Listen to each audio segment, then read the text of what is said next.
지금 부동산 시장에서 저의 관심사는 전세입니다. 이번에는 소형 구축단지들이 밀집해 있는 가양동의 전세 분위기를 알아보러 다녀왔습니다. 가양동 소형 아파트 단지들은 가양성지 2단지, 3단지, 6단지, 9-2단지로 평수가 거의 15, 18, 22, 그리고 26평 이렇게 4가지 평형대로 통일되어 있습니다.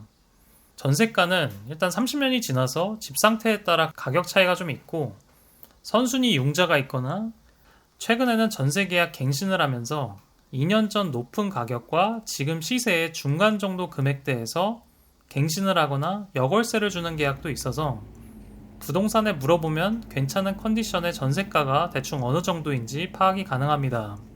어쨌거나 신혼부부들이 들어와 살만한 상태의 집이 어느 정도 가격대인지 가양성지 2단지를 예로 들면 18평 같은 경우는 2억 5천만 원 이상, 22평 같은 경우는 3억 2천에서 3억 5천, 가양 6단지 같은 경우는 26평도 있는데 여기는 3억에서 3억 5천부터 시작하고 있었습니다.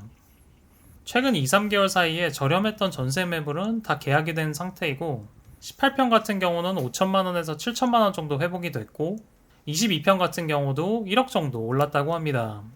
전세가가 올랐다라기보단 올해 초까지만 해도 불과 1년 전과 비교했을 때 1억 넘게 떨어졌기 때문에 지금은 그 1년 전의 가격을 회복해 간다는 느낌 정도였습니다. 그래도 지금 이렇게 회복이 가능했던 건 최근 들어 전세 매물이 많지 않다는 상황이라고 보시면 될 것 같습니다.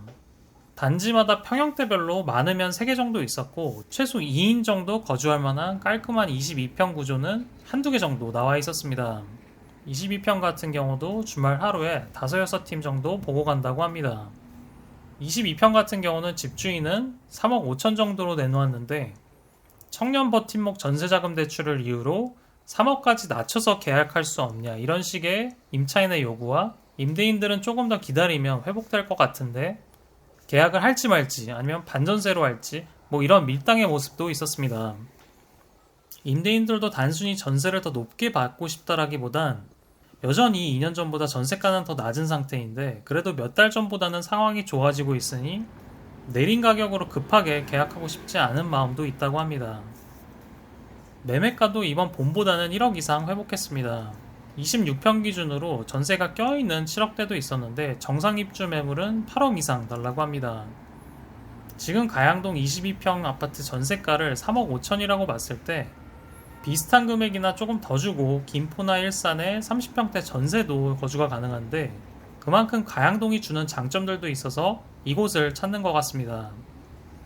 예전에 임대차 3법 통과 이후에 9단지에서 9팀이 줄 서서 전셋집을 보고 제비뽑기까지 했다는 뉴스를 기억하실 겁니다.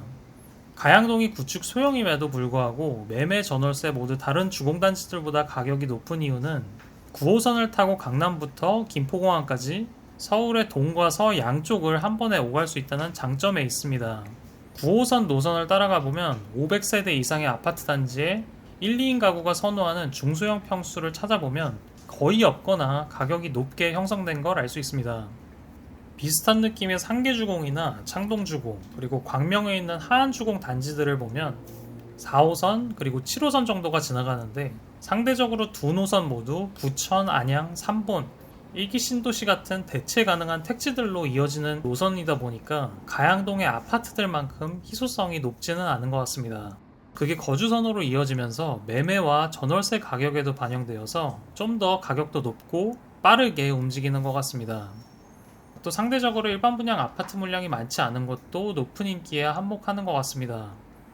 가양 택지지구는 서울시 도시개발 사업으로 지어졌는데 일반 분양 아파트보다 임대 아파트가 더 많다 보니까 시장에서 거래 가능한 매물들이 그 지역의 규모에 비해 귀한 상황입니다.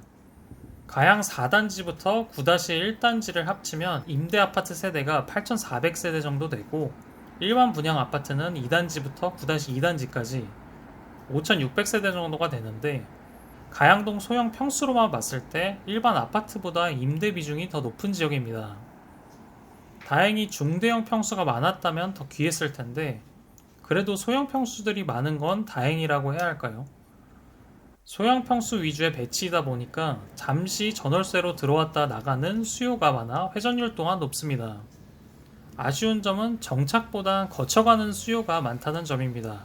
결혼을 하면서 또는 아이를 낳거나 직장을 옮기거나 하는 경우들로 목동 쪽이나 화곡동 쪽 아니면 인근에 비교적 가격대가 낮은 일산이나 김포로 이동하는 분들도 많은데, 이런 지역들은 결혼을 하면서 아이를 키우기 위해 들어오는 수요가 많은데, 가양동 일대는 뭔가 정착을 해야 하는 이유가 특별히 없는 곳인 만큼 한강변으로 강서구에서 독보적인 입지이지만 사람들의 선호도를 가장 솔직하게 반영하는 가격을 보면 몇 년 전 들어선 마곡이 가장 높고, 그 다음은 우장산역 일대의 화곡동, 그 다음은 염창동, 그 다음으로 가양동, 등촌동 순입니다. 가양동 아파트는 한때 마곡에 오피스텔이 대거 들어온다고 해서 겁내서 매도한 분들도 있었고, 실제로 오피스텔이 입주가 많았던 2016년과 2017년에 전세가 꺾인 적도 있었습니다. 근데 시간이 지나고 나서 알 수 있듯이 지금은 마곡 오피스텔과 비교되는 게 아니라 다른 한강변에 위치한 아파트들, 그리고 재건축 아파트들과 비교되고 있습니다. 한강변도 예전에는 맞은편에 난지도 매립지만 있어서 서울 중심에 멋있는 야경이 보이는 한강과는 약간 거리가 있었다면, 최근에는 맞은편에 고양시 덕은지구가 개발되면서 뭔가 이국적인 조망도 생겨났습니다. 앞으로도 가양동 내에서도 CJ 공장부지라든지 복합 상업중심지 개발이나, 그리고 노후계획도시 정비특별법상 가양과 등촌은 각각 규모가 안 되기 때문에 두 군데를 통합해 개발하려는 움직임도 조금씩 있는데, 이런 호재들도 잘만 실현된다면 가양은 지금보다 더 좋아지겠지만, 이런 호재들이 가격에 어느 정도 반영이 돼 있는 것 같습니다.